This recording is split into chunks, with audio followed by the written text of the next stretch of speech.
When I heard the physician tell my parents that it doesn't look good and to pray for a miracle, I knew then that I was in for the fight of my life. It had been 3 days since LaTonya Faison was diagnosed with shingles. Now the 45-year-old was in a hospital bed with kidney and acute liver failure. Without a transplant, she would die. But finding a donor in time would not be easy.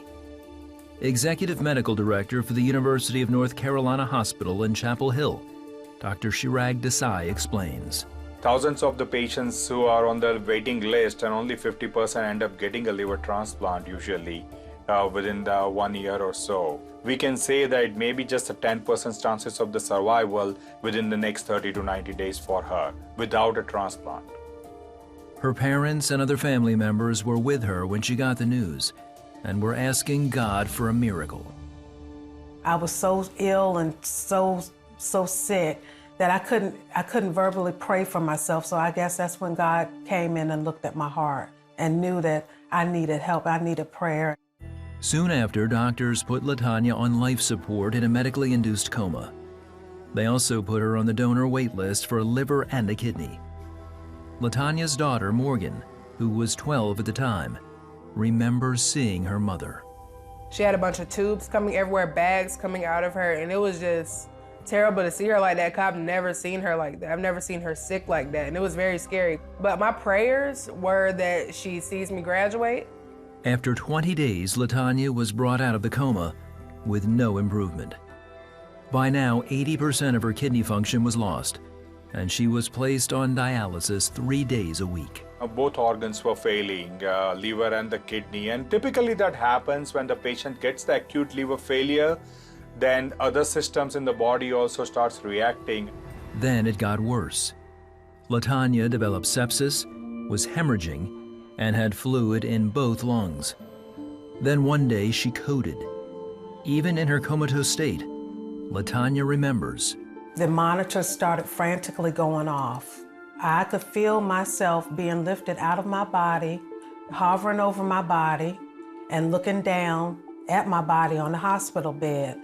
I heard my mother saying, "Oh my gosh, no, Tanya, please don't go, don't go." And I remember being in a place that was so beautiful, and the peace that surrounded me surpassed any type of peace that I could have ever experienced here on earth. I had no worries, I had no cares. I just felt an abounding love.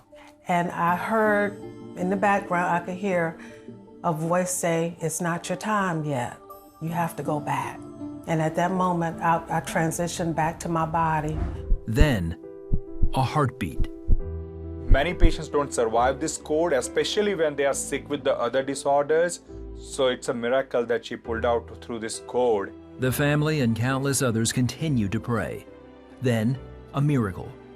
LaTonya went from the bottom of the national donor list to the top, and within 2 weeks, a matching donor was found for her liver and kidney. Before her surgery, LaTonya had a specific prayer for God. I've got a daughter that needs me. She needs me, and I'm just praying that you can get me through this surgery successfully with no complications. God kept speaking to me and telling me that everything would be just fine. On January 11th, 2017, LaTonya's team of doctors began the 13-hour surgery to replace her kidney and liver. You know, these new organs are like miracles. So she received both those organs. She was in the ICU. She did very well. I was very thankful. Trust me, I wanted to run and jump on her and give her a hug, but when she came out, she was very weak. But I was very thankful. After 4 weeks of rehabilitation, including anti-rejection medications and continued dialysis, LaTonya's kidney and liver were working as expected. She was released from the hospital on February 8, 2017, on her 46th birthday. The only danger now was whether her body would reject her new organs. My prayer to God was that my organs wouldn't reject, my body, wouldn't reject these organs, and that God would keep me healthy so that I can be here to at least see my daughter graduate from high school and off to college. 6 years later, through prayer and the unselfish generosity of others, those prayers were answered.